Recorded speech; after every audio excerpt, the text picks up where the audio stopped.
Son kez bu Japonya'nın dar sokaklarında yürüyorum bakalım. Dostlar, çok keyifli bir ülke burası. Gerçekten çok farklı bir ülke. Pahalı bir ülke ama ödediğiniz her kuruşun sonuna kadar değdiğini hissediyorsunuz bu ülkede. Bence kesinlikle gelinip görülmesi gerekiyor. Yani dünyada Japonya'dan daha gelişmiş bir ülke görebilir misiniz?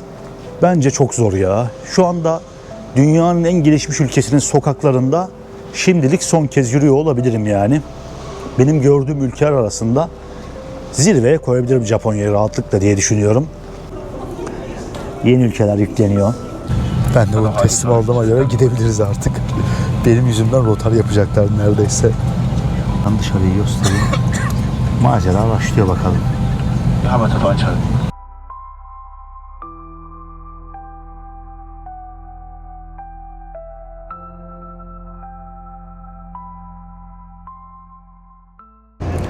Herkese yeni bir videodan Japonya'daki son şehrim Kobe'den selamlar arkadaşlar. Evet, yanlış duymadınız. Şu anda Japonya'daki son şehrim Kobe'deyim. Bir süredir Japonya'yı geziyordum.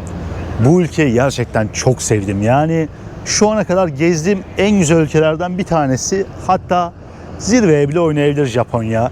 İnanılmaz keyifliydi. Yani gittiğim her yerde, her şehirde ayrı bir keyif aldım. Geleneksel kültürü de yaşadık burada. Tapınakları da gezdik. Ne bileyim, Tokyo'da modern şehir hayatında yaşadık. Osaka'da ışıltılı geceleri de gördüm. Gerçekten çok güzeldi Japonya. Son günümde şu anda çok güzel bir hava var. Kobe şehrinde şöyle bir noktaya geldim. Burası şehrin limanı. Hemen şurada feribotlar kalkıyor. Hatta abiler var, böyle ellerinde bir şey sallıyorlar. Gemileri karşılıyorlar falan. Kruz gemileri gelmiş. Gerçekten muhteşem bir havayla Japonya'ya veda ediyorum. Burası Kobe denince aklınıza gelecek ilk nokta belki de. Hemen şurası şehrin tren istasyonu. Hızlı trenlerin, yavaş trenlerin, metroların hepsinin kesiştiği nokta. Burası Japonya'nın 6. büyük şehri dostlar. Ve 1,5 milyonluk bir nüfusu var. Çok fazla görülecek bir şey yok diyorlar bu şehirde. Ben de dün akşam geldim açıkçası. Ve bugün akşam saatlerinde artık buradan uçacağım. Saat akşam 7'de uçağım var ve büyük ihtimalle 3.30-4'te falan buradan çıkmam gerekecek. Son artık 3-4 saatim kaldı buralarda. Yani Japonya'ya veda ediyor olmak tuhaf hissettiriyor bana. Bu son 3-4 saatimdeydim. Size ayırayım. Biraz Kobe şehrini gezelim.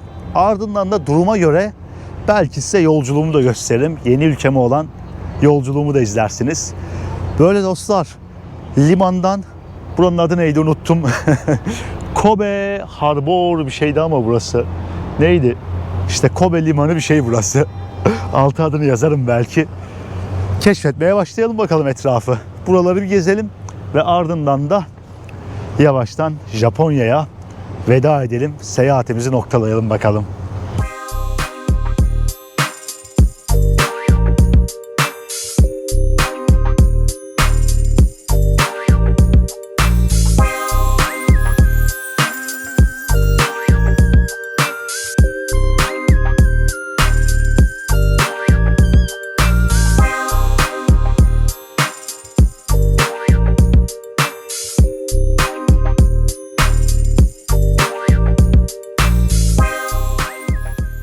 Biraz yürüyelim istiyorum. Şurası tersane zannedersem.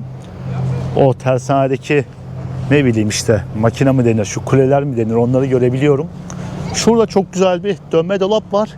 Ve şurası bir AVM alanı dostlar. Ben aslında burada oturuyordum 1-2 saattir. Çok güzel bir manzarası var buranın. Bir kahve alıp ya da ne bileyim otomattan bir basit bir içecek alıp oturup manzaranın tadını çıkartabiliyorsunuz. Havada böyle güzel olunca yani sonuna kadar değiyor.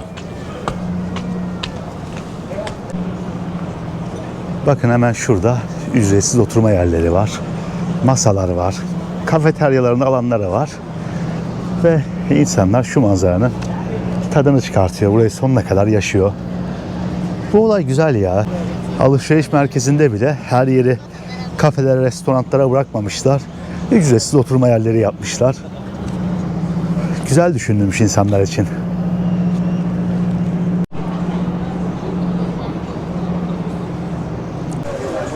Buranın içerisinde ufaktan bir göstereceğim size çünkü çok hoşuma gitti. Bayağı böyle açık hava AVM yapmışlar. Biraz daha böyle batılı bir mimari, biraz daha Avrupa'yı falan andırıyor.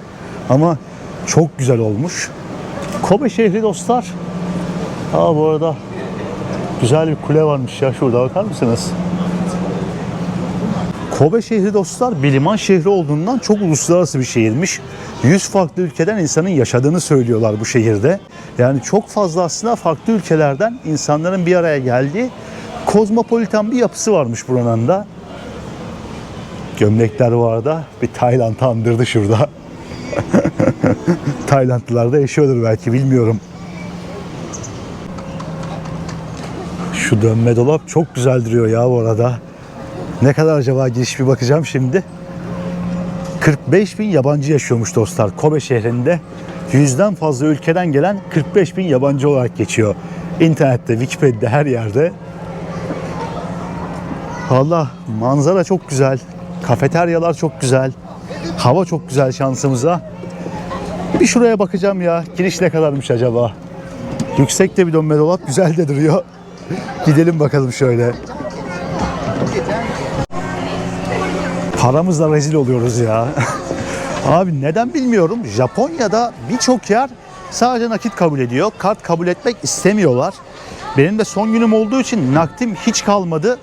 Üzerinde de küçük para da yok hani bozdurabileceğim. Direkt $100 falan bozdurmak da istemiyorum haliyle. Çünkü 2-3 saat sonra havalimanına gideceğim yani. Nakit ödeyebildiğim için sadece bilemedim yani. İlginç. Japonya'ya bir gün gelirseniz bunu birçok yerde göreceksiniz. Cash only diye yazıyorlar direkt ve kart kabul etmiyorlar. Büyük ihtimalle buradaki banka komisyonlarından falan kaynaklı bir şey olsa gerek diye düşünüyorum yani. Neyse, dönme dolaba binemeyeceğiz, yapacak bir şey yok. Şurada çocuklar için güzel bir alan ayrılmış. Trambolinler varmış hatta arkada, bakın. Bu tarz deniz kenarına yapılmış eğlence merkezlerini, ne bileyim yürüyüş alanlarını vesaire gerçekten çok seviyorum yani. Buralarda vakit geçirmek her zaman çok güzel oluyor. Bu arada burası Kobe Port Signal Station diye geçiyormuş. Yani Kobe Limanı sinyal istasyonu gibi bir anlamı var. Büyük ihtimalle buradaki işte gözlem kulesi gibi bir şey olsa gerek, tarihi. Gerçi çok tarihi durmuyor yani. Buraya süs olması amacıyla da yapmış olabilirler. İlk defa bu arada Japonya'da ağlayan çocuk sesi duydum. Bir kız çocuğu çok fena ağlıyor. Japonya'da normalde asla duyabileceğiniz bir ses değil diyebilirim yani. Ülkede zaten çocuk yok yani. Doğum oranları yerlerde, olanlar da inanılmaz sessiz. Yani ağlama sesi çok uzun zamandır duymadım gerçekten. Şöyle bir çevremi tekrardan göstereyim. Valla çok güzel bir yerden güne başladım. Hava güzel olunca buraların tadı ayrı bir çıkıyor gerçekten.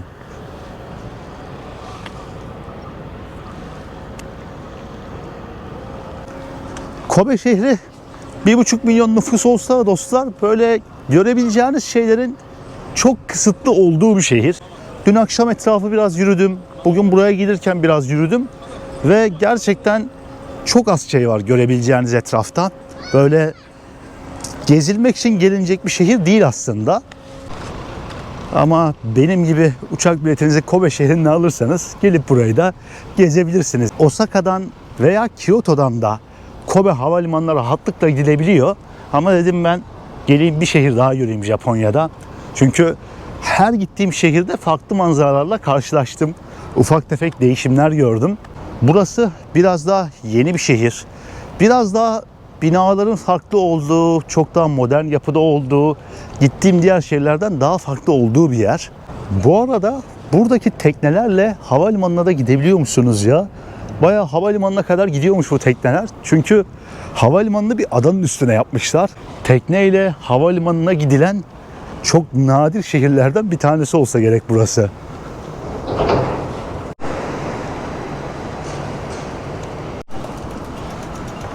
Etrafın çevre düzenlemesi çok güzel ya. Bu gerçi tüm Japonya'da böyle ama şurası ayrı bir hoşuma gitti. Denizin kenarına bu kadar güzel bir liman yapabilmeleri. Şehir gördüğünüz gibi dostlar modern binalar, bir de arada böyle tek tük de olsa farklı mimarilerden oluşuyor. Haliyle 100'den fazla milletin yaşadığı bir yer, 45-50 bin yabancının yaşadığı bir yer olunca araya böyle değişik mimariler de girmiş. Diğer şehirlerde şu tarz binaları çok nadir görüyordum ama burada biraz daha yaygın. Bir de böyle bir farklılık var yani binaların dışında da baktığınız zaman çok da Japonya'daki diğer şehirleri andırmıyor aslında. Daha yeni bir şehir gibi geldi gözüme. Bakın şu olay da son derece ilginç. Burası yol, şurası tren ya da Shinkansen yolu. Üstünde bir kat daha yol var, onun üstünde bir kat daha yol var. Yani yapabildikleri her yere yol yapmışlar gerçekten Japonya'da. Kat kat çıkıyor sürekli yollar. Her şehir değiştirdiğinde bunu görüyorum. Viyadükler her yerde ve 3 katlı falan viyadükler var ülkede. Gerçekten enteresan ya. Ve hemen karşımızda Japonya'da neredeyse her şehirde olan kule var. Her şehrin bir kulesi var resmen bu ülkede. Bu da dostlar Kobe Limanı Kulesi'ymiş. Tepesine kadar çıkabiliyorsunuz ve manzarayı izleyebiliyorsunuz yine. Kyoto'da Kyoto Kulesi vardı. Osaka'da Osaka Kalesi vardı. Tarihi bir kale. Galiba bir kule de vardı. Tokyo'da zaten Tokyo Kulesi var. Tokyo Skytree binası var. Yani Japonya'da şu manzara seyir terasları her şehre yayılmış ya resmen. Şu anda galiba şu ana kadar Japonya'da gördüğüm en mantıksız yapıyı gördüm arkadaşlar. Bu üst geçidin amacı ne? Birisi bana anlatabilir mi? Bakın şuradan bir girişi var. Hemen şuradan bir girişi daha var ama buradan çıkış yok üst geçidin. Şuraya kadar gelebiliyorsunuz karşıya geçmek için ama hiçbir şekilde iniş yok. Tamamlamadan bırakmışlar böyle. Yani ibret olsun falan diye mi bunu yaptınız? Niye yaptınız acaba? Gerçekten ilginç. Bak şuradan çıkıyorsun. Buraya kadar yürüyorsun ve boşluk abi sonrası. Karşı tarafta da var. Galiba birleştireceklerdi ama arada çok büyük bir fark var yani. Resmen 2 metrelik fark var arada. Bilmiyorum ne oldu. Bu arada bir 15 dakikalık yürüyüşün ardından çok güzel bir yere ulaştım dostlar. Şurada insanlar çimlerde oturuyor, piknik yapıyor. Hemen burada yemek satan, böyle omlet satan falan yerler var. Kobe Kulesi etrafımızda. Şu alan çok güzel ya. Sosyalleşmek için, vakit geçirmek için deniz kenarını çok iyi değerlendirmişler. O limanın olduğu alanı gerçekten çok güzel değerlendirmişler. Bakın hemen şurada bir kafeterya var. İnsanlar kahvesini almış, kahvaltısını yapıyor, dinleniyor. Bakın hemen burada Be Kobe, yani Kobe ol yazısı var. Keşke Kobe olabilseydim yani. Bir zamanlar en büyük hayalimdi Kobe olmak.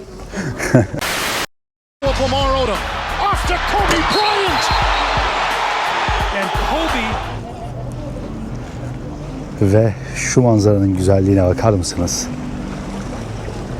Yürüyüş yapabileceğiniz, ne bileyim oturup sosyalleşebileceğiniz, kitap okuyabileceğiniz çok güzel bir alan yapmışlar hemen denizin yanına.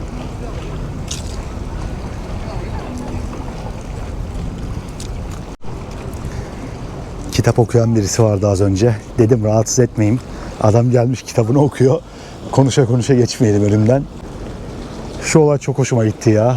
Japonya'ya güzel bir veda oldu. Japon denizinden veda ediyoruz ülkeye.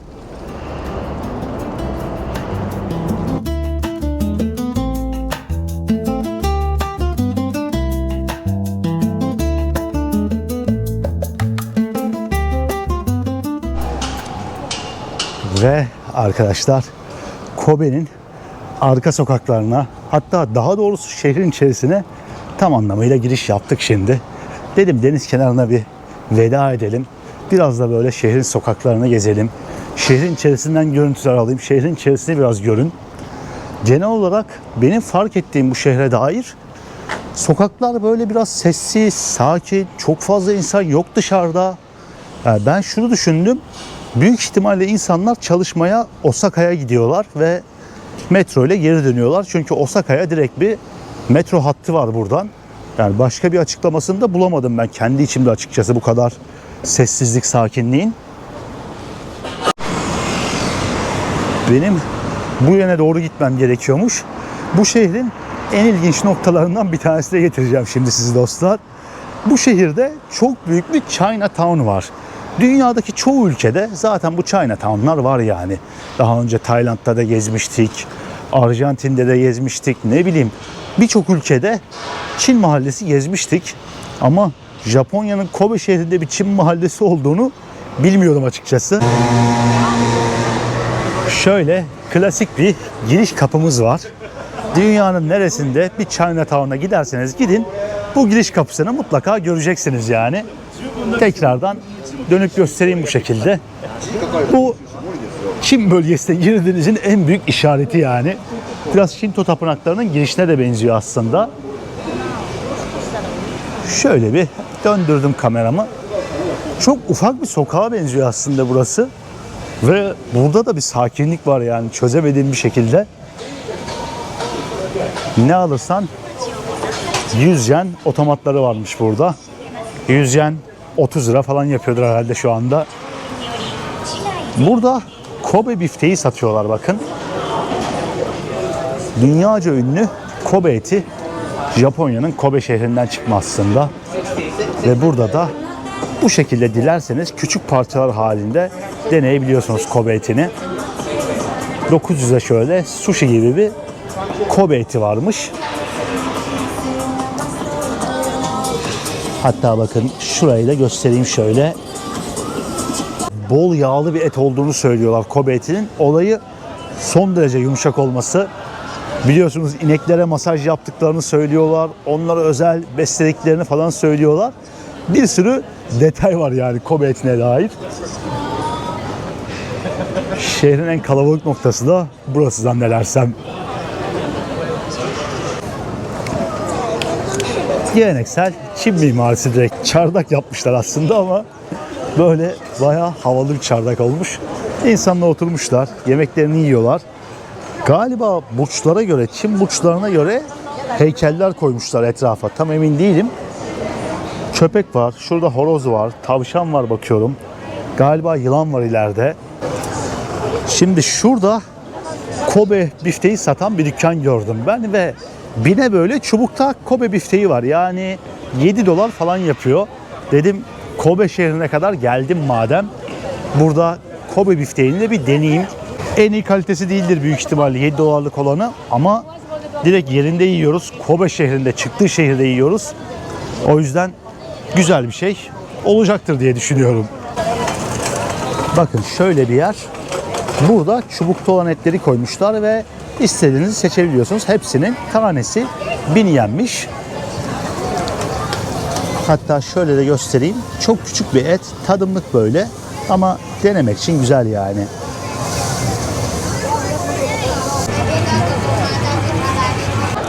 Ve şöyle göstermek istiyorum. Kobe etim geldi dostlar. 1000 yene şöyle çok ufak bir parça Kobe bifteği alabildim. Şurada bir yerde kamerayı sabitleyeyim ve deneyelim istiyorum bunu.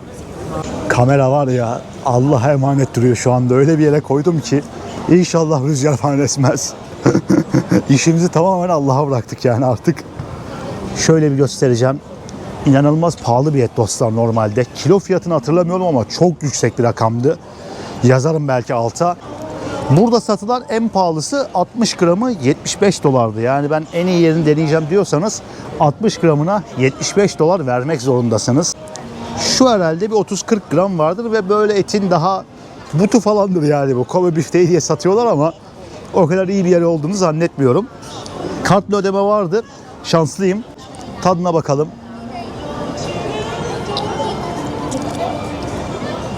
Güzel. Bol yağlı bir etim böyle. Bayağı yumuşak. Bayağı yumuşak ama normal marketten aldığımız etten de çok da bir farkı yok gibi geldi yani. Sanki böyle bir tık marine edip Kobe bifteği diye itelediler gibi geldi ama tadı güzel dostlar. Gerçekten iyi. O beklediğim kadar aromatik bir şey yok yani haliyle. Çünkü bu en ucuz hali. Bir tık daha üst seviyelerini denemek lazım büyük ihtimalle. Şu parça güzeldi bak. Bir tık o et aroması biraz daha geldi. Farklı bir şey yediğimi az da olsa hissettirdi yani. Bu arada yanında da wasabi var. Şöyle çok az bir şey atacağım.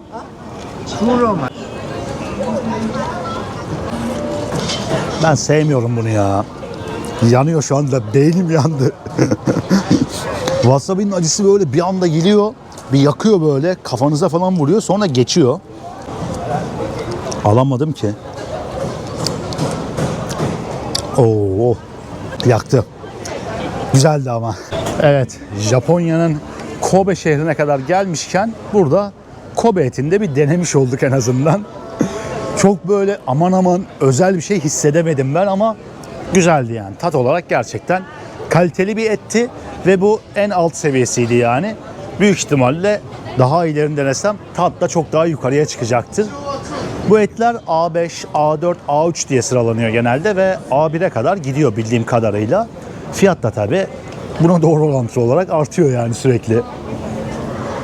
Şöyle Çin sokak yemekleri satan bir yer gördüm. Bir satılanları göstereceğim bakın. Böyle yaprağın içerisinde pişirilen bir şey var. Yanında mantı gibi bir şey var. Hello.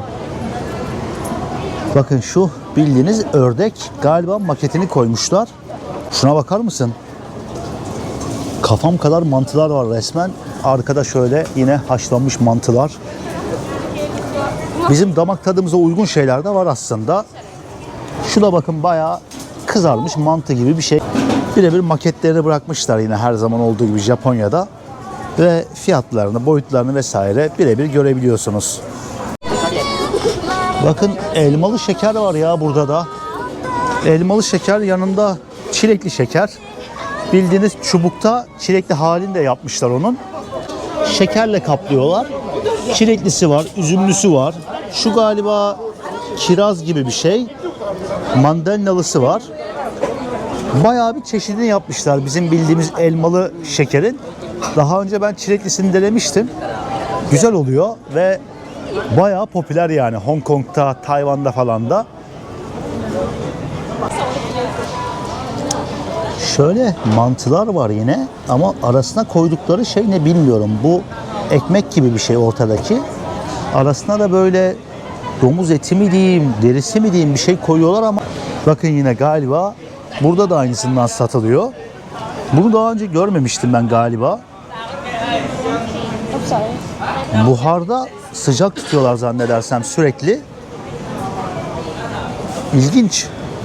Kameradan çok hoşlanmıyorlar. Kameraya çok çıkmak istemiyor insanlar. O yüzden hızlı hızlı geçmek zorunda kalıyor. Çektiğimi görünce bir yüzleri düşüyor gibi geldi. O yüzden çok böyle detaylı gösteremiyorum. Ama her yerde benzer yemekler satılıyor. Ve sokağın çıkışı da bu şekildeymiş. Girişinde kırmızı bir ahşaptan yapılma kapı vardı. Burada ise betondan beyaz bir kapı yapmışlar. Şehrin en işlek bölgesi Çin Mahallesi. Yani bu da ilginç. Bilmiyorum başka işlek bölgeler var mı bu şekilde ama Çin Mahallesi yani bayağı kalabalık, insanların toplandığı noktaya benziyor burada. Bu arada oradan çıkar çıkmaz tekrardan şehrin modernliğine geri dönüyorsunuz resmen. Her tarafınızda farklı binalar var. O insan kalabalığını biraz olsun yakalıyorsunuz ve bir gelişmiş büyük şehirde olduğunuzu hissediyorsunuz en azından biraz olsun. Sadece şu manzarayı göstermek için gidiyorum bu arada çünkü bu tarafta çok bir şey yok gibi. Hemen şurada Kobe Motomachi diye bir sokak varmış. Alışveriş sokağı olarak geçiyor. Bir oraya girelim istiyorum. Çünkü burayı ben internette de görmüştüm daha önce. Meşhur bir noktaya benziyor burada.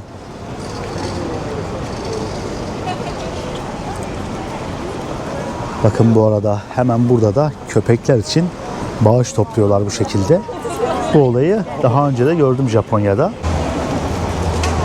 İnsanlar da bayağı ilgi gösteriyor yani. Bayağı para atıyorlar. Japonya'da çocuk sayısından daha çok evcil hayvan olduğunu, evcil köpek olduğunu söylüyorlar araştırmalara göre. Bu da bu ülkeye dair ilginç bir istatistik. Japonya biliyorsunuz dünyada doğum oranı en düşük ülkelerden bir tanesi. Nüfusu giderek yaşlanıyor. Bundan 7-8 yıl önce Japonya'nın nüfusu bugünkünden çok daha fazlaydı. Bildiğim kadarıyla 2013-2014'lerde ülkenin nüfusu 128 milyonken bugün 122 milyon dolaylarına düşmüş durumda. Her geçen gün ülkenin nüfusu aslında biraz daha yaşlanıyor ve bebek doğum oranı da çok düşük olduğu için nüfus yaşlanmaya mahkum kalıyor. Yaş ortalamasında şu anda 49 civarı olması lazım. Büyük ihtimalle yıllar sonra bu rakam çok daha artacak. Nüfus sürekli olarak yaşlanmaya devam edecek yani. Ülkeyi aslında çok büyük bir nüfus problemi bekliyor ileride. Tabii ne olur ne biter onu zamanla birlikte göreceğiz. Zaman gösterecek ama şu anda gözüken o ki bu durumdan toparlanmaları çok çok zor. Her aile şu anda 3-4 çocuk yapmaya başlasa bile o jenerasyonların bir yetişme, büyüme süresi var ve bu belki de 25 yıllık bir süreye tekabül edecek. Onların tekrardan çalışma hayatına katılabilmesi vesaire. O yüzden aslında çoktan gelecek jenerasyonları kaybetmeye başladılar, kaybediyorlar. Bu sokak bu şekilde devam ediyor dostlar. Shopping Street yani alışveriş sokağı olarak geçiyor burası. Kyoto'da da vardı böyle bir yer. İşte Osaka'da da vardı. Tokyo'da da büyük bir ihtimalle vardır. Japonya'da gittiğiniz birçok şehirde bu tarz yerleri görüyorsunuz. Bildiğiniz sokağa yapılmış, üstü kapalı, tek katlı bir alışveriş merkezi gibi bunlar. İnsanlar geldiği zaman ihtiyacı olan her şeyi alabiliyor buradan. Bakın doğal meyve suları var. Hemen şurada manav bölümü var. Ne ararsanız bulabileceğiniz bu alışveriş sokakları bayağı yaygın Japonya'da. Bu arada çöp kaldı elimde. Çöp kutusu yok Japonya'da. Çöp kutusu bulmanız sokaklarda çok çok zor. Bu da ayrı büyük bir zorluk getiriyor size gezerken. Çünkü sürekli taşımanız gerekiyor şunları. Şimdi arkadaşlar ben buranın ne diyeyim toptancısı gibi bir yere geldim. 1 milyoncu gibi bir yer burası. Bakın bir fotokopi makinesi var. Burada bana bir link verdi ve ben çıkartmam gereken evrakı gönderdim fotokopi makinesine. Bana bir kod verdi şimdi. O kodu buraya gireceğim ve direkt kendi kendine benim evrakımı elektronik vizemi bir sonraki ülkem için çıkartacak buradan. Fiyatları burada yazıyor. Bir internet sitesi var. Oradan her işinizi hallediyorsunuz. Bakın şimdi tüm tercihlerimi yaptım. A4 kağıdını seçtim.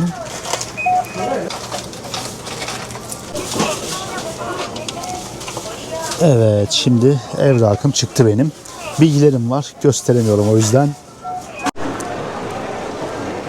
Daiso bu arada buranın adı. Para da bozdurabiliyorsunuz burada. Fotokopi de çıkartabiliyorsunuz. Böyle ıvır zıvır ne bileyim şaka ürünleri mi diyeyim.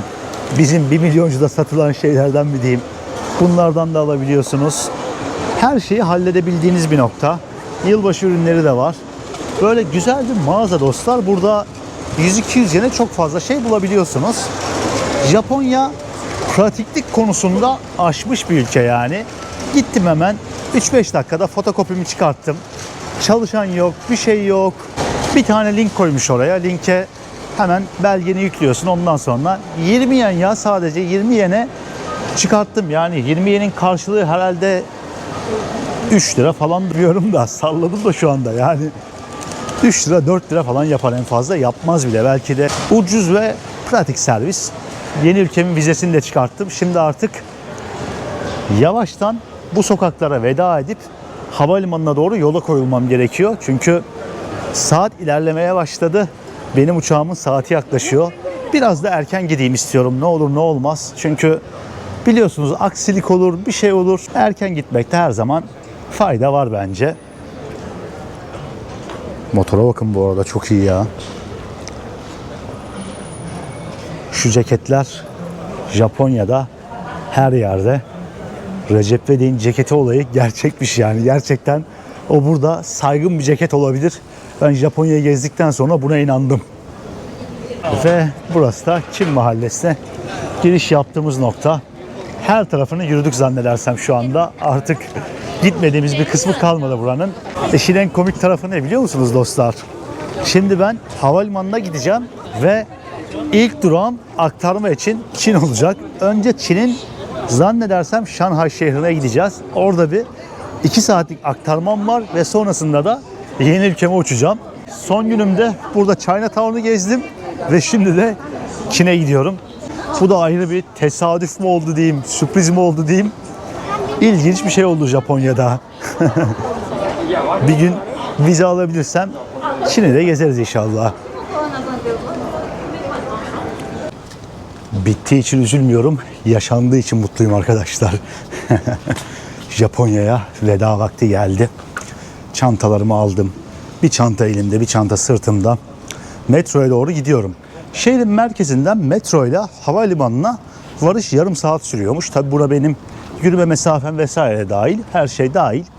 30 dakikada havalimanında oluyormuşsunuz. Eğer ki Osaka'dan falan geliyorsanız da büyük ihtimalle 1 saatte varıyorsunuz Kobe şehrindeki havalimanına. Aslında ben dönüş biletimi Osaka şehrinden almak istemiştim. Ancak otomatik olarak buraya yönlendirdi ben Osaka'yı seçince. Aldığım internet sitesi. Galiba birçok uluslararası uçuş bu bölgede bu şehirden yapılıyor. Belki daha yeni bir havalimanıdır, daha büyük bir havalimanıdır. Ben de gidince göreceğim nasıl bir şeyle karşılaşacağım. Çok bilmiyorum. Son kez bu Japonya'nın dar sokaklarında yürüyorum bakalım. Otomatlara bir göz gezdiriyorum. Yani şunlardan az beslenmedim, az kahve içmedim Japonya'da. Dostlar çok keyifli bir ülke burası. Gerçekten çok farklı bir ülke. Pahalı bir ülke ama ödediğiniz her kuruşun sonuna kadar değdiğini hissediyorsunuz bu ülkede. Bence kesinlikle gelinip görülmesi gerekiyor. Yani dünyada Japonya'dan daha gelişmiş bir ülke görebilir misiniz? Bence çok zor ya. Şu anda dünyanın en gelişmiş ülkesinin sokaklarında şimdilik son kez yürüyor olabilirim yani. Benim gördüğüm ülkeler arasında zirveye koyabilirim Japonya'yı rahatlıkla diye düşünüyorum. Ki çok fazla ülke gezdim biliyorsunuz. Bunların içinde Singapur'da var, Hong Kong'da var, Güney Kore'de var, Macao'da var. Ne bileyim Buenos Aires gibi muazzam bir şehri de gördüm. Cusco gibi İspanyolların inşa ettiği çok güzel bir şehri de gördüm. Çok güzel yerlerde bulundum kısaca ama Japonya bende yeri ayrı olacak bir ülke ve özellikle Tokyo şehri bende yeri ayrı olacak bir şehir. Bu arada benim kaldığım yer buranın dibindeymiş ya. 5 dakika yürüdüm. Yine buraya geldim. Hemen az ilerisi metroymuş. Zaten şehrin merkezi ufak yani. Her şey bir 5 dakika yürüme mesafesinde. Bunu da özlemişim açıkçası. Ufak şehirlerin bu yanını seviyorum. En azından böyle çok fazla yürümeniz gerekmiyor. Ne koşuşturmanız olmuyor. Bir yere yetişme telaşınız olmuyor. Sakin, huzurlu bir hayatınız oluyor kısaca. Evet, metro burada bir yerdeymiş. Galiba hemen şu yukarıdaki köprüde. Hemen ben oraya bir çıkayım. Yolculuğumuz başlasın bakalım. Elveda Japonya.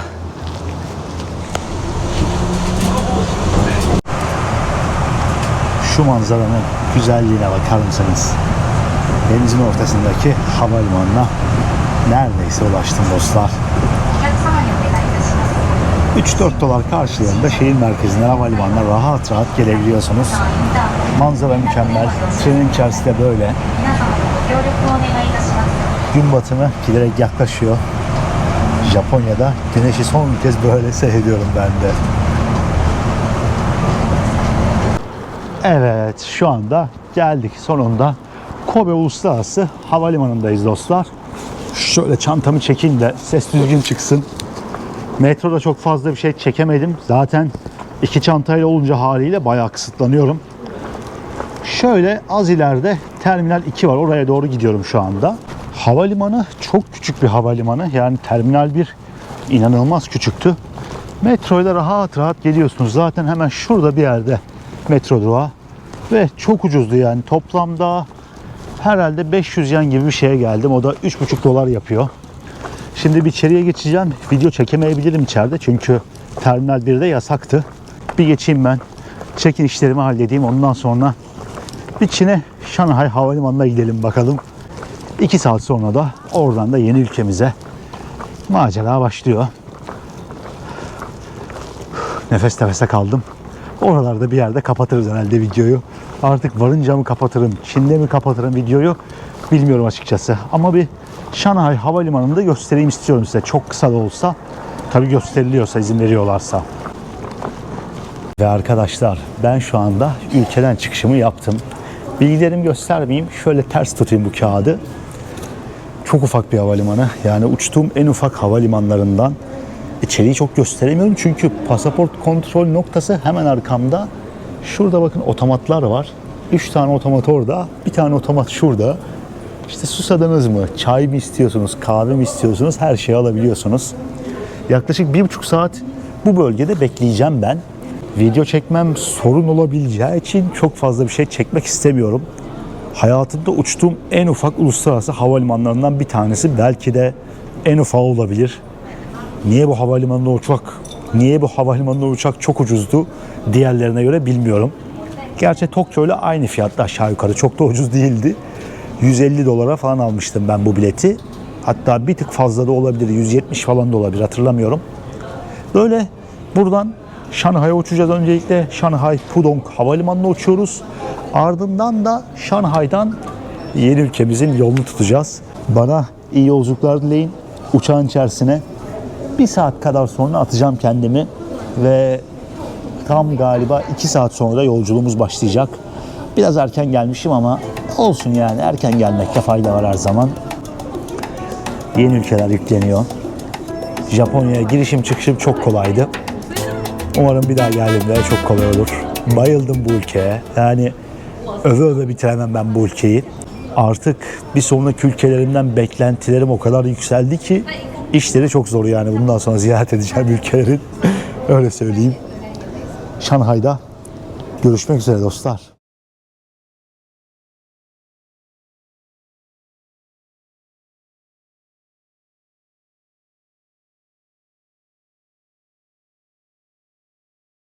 Ve şöyle ekranı göstereyim arkadaşlar. İpucunu da vermiş olayım. Çince yazılar var, görüyorsunuz. Şanghay'dan selamlar herkese. Şu anda Şanghay'dayım. Ya şu videoyu çekerken bile çekiniyorum çünkü değişikti yani. Bir sürü kontrolden geçtim. Bir sürü şey oldu. Şöyle bir buradan mı gidiyoruz? Yani çok sıkıydı kontroller. Bir transfer merkezine göre bu şaşırttı beni. O yüzden acaba dedim sorun olur mu ya video çekerken falan, böyle bir çekindim, ürperdim yani. Geldim ben önce bir yerde ofis gibi, ofis demeyeyim de böyle check-in counter'ı gibi bir yer yapmışlar. Evraklarınızın kontrol edildiği bir yer transfer yapanlar için. Orada bir evraklarımı incelediler. Ondan sonra vizeme baktılar, pasaportuma baktılar. Elektronik vizemdeki ismimle, pasaport bilgilerimle her şeyi kıyasladılar. Fotoğrafımı çektiler falan. Sonrasında tekrardan bir güvenlik kontrolünden geçtim. Suyumu yine aldılar. Yani daha zaten havalimanında Kobe'de almıştım o suyu. Suyum yine gitti. Olan benim suyu oldu. Şimdi buradayım arkadaşlar. Yalnızca 1 saatlik bir vaktim var. Ve sonrasında tekrardan uçağım var. Tekrardan uçacağım. Çok kısıtlı bir vaktim var. Buralarda çok görülecek, gösterilecek bir şey yok bence. Bir de biraz daha dikkatli olmam gereken bir yer bence. Çünkü yasak olabilir. Gerçi yasak olan yerlerde yazıyor yani burada çekmeyin falan diye, ama yine de ben çok fazla çekim yapmayacağım. Yani o kadar kontrolden geçtikten sonra. Bayağı büyük bir havalimanı burası bu arada. Çok fazla kapı var arkadaşlar. O kadar kapı var ki yürü bitmiyor. 10 dakikadır yürüyorum şu anda. Şanghay'daki bu Pudong Havalimanı büyük bir yermiş. Umarım bir gün gelir, buraları da gezeriz. Çin'i de gezeriz. Bu seferlik sadece transfer için buradayız. Bir sonraki ülke hala sürpriz, farkındaysanız. Tahminleri alabilirim. Ufaktan bir ipucu verdim aslında ekranda. Geriye dönüp bir bakabilirsiniz o ekrana da. Ve ikinci uçağın içerisinden selamlar arkadaşlar. Şöyle bir dışarıyı göstereyim. Yağmurlu bir Şanghay akşamı. Az önce konuştum bir saat. Meğerse mikrofon kapalıymış. Fark etmedim. Kontrol edeyim de yine bir baktım ses yok. Ulan dedim mikrofon mu bozuldu, ne oldu? Arkadaşlar çok acayip bir şey benim başıma geldi. Tam böyle kontrolden geçiyorum. Yani şu bilet okutuyor uçağa binerken az önce. Bir anda düğüt böyle bir ses çıkmaya başladı. Dedim ne oluyor? Görevli geldi falan. Dedi ki sizin dedi bagajınızda powerbank varmış. Dedim tamam, unutmuşumdur. Dedim ne olacak? Dedi imzanız gerekiyor. Bagajınızı açacağız. Powerbank'i oradan almamız lazım. Dedim kusura bakmayın. Sonra imza attım. O powerbank'i bagajdan alıp benim koltuğuma kadar getireceklermiş.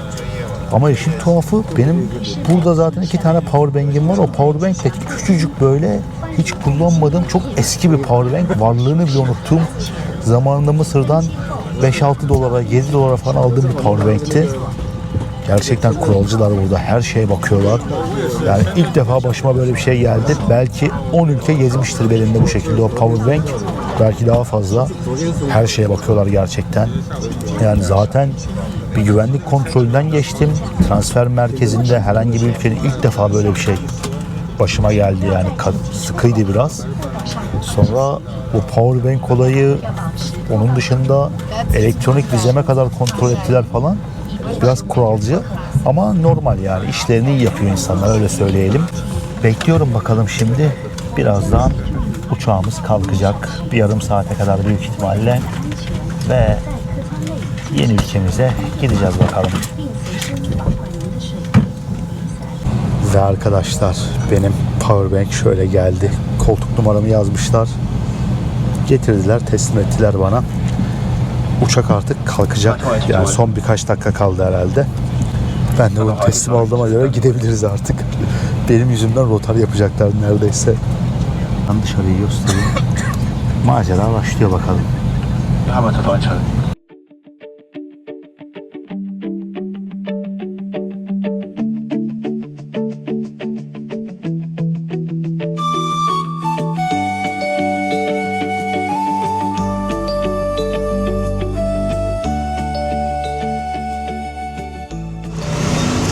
Ve bir sonraki günden herkese selamlar dostlar. Kaotik bir trafik, yağmurlu bir hava. Maalesef böyle giriş yaptım yeni ülkeme. Dün gece havalimanında hemen uygulamadan, Grab uygulamasından bir taksi çağırdım ve 10-15 dolar karşılığında gece 3 sularında hostelime ulaştım burada. Böyle enteresan bir sokakta kalıyorum. Dün geceden beri yağmur zannedersem hiç durmadı. Ben gece yatarken yağıyordu ve sabah kalktım hala devam ediyor. Çok böyle şiddetli bir yağmur yok şu anda ama her yer vıcık vıcık yani haliyle. Yeterince ipucu var bence. Artık hangi ülkede olduğumu anlayabilirsiniz diye düşünüyorum. Bayağı değişmiş bu arada buralar. En son ben 6,5 yıl önce gelmiştim buraya. Ve 6,5 yılda etrafın bayağı bir toparlandığını hissediyorum yani sokakları gezerken şimdi. Ama ne olursa olsun Japonya gibi bir ülkeden buralara gelince bir tuhaf oluyor insan. Birkaç gün alışma sürecim olacak büyük ihtimalle. Çok alışık olmadığım yerler değil. Afrika sonrası aslında çok kolay buralar ama yine de bir tuhaf oldu yani. Trafik ışığı falan bu arada teknoloji ilerlemeye başlamış buralarda. Binaları görüyorsunuz. Herkes geçiyor bu arada. Kimsenin umurunda değil ya ışık. Demek ki burada böyle. Etrafı görüyorsunuz dostlar. Çok uzatmayacağım, çok fazla göstermeyeceğim buraları çünkü bayağı uzun bir video oldu zaten bence. Umarım izlerken keyif almışsınızdır videoyu buraya kadar. Hangi ülkedeyim yorumlarda belirtin, yazın. Bence artık çok kolay bir tahmin yani. Geldiğim şehri direkt gösterdim size, etrafı gösterdim. Bayraklar her yerde, tabelalar, alfabe, ayırt edebileceğiniz çok fazla şey var. Kolay bir tahmin olsa gerek. Ben şu sokakları keşfedeyim, biraz dinleneyim, kendime geleyim, yeni ülkemin tadını çıkartayım. Siz de videoyu beğenin o arada, yorum yapın. Sonraki videolarda görüşmek üzere dostlar. Yeni ülkemizden herkese selamlar.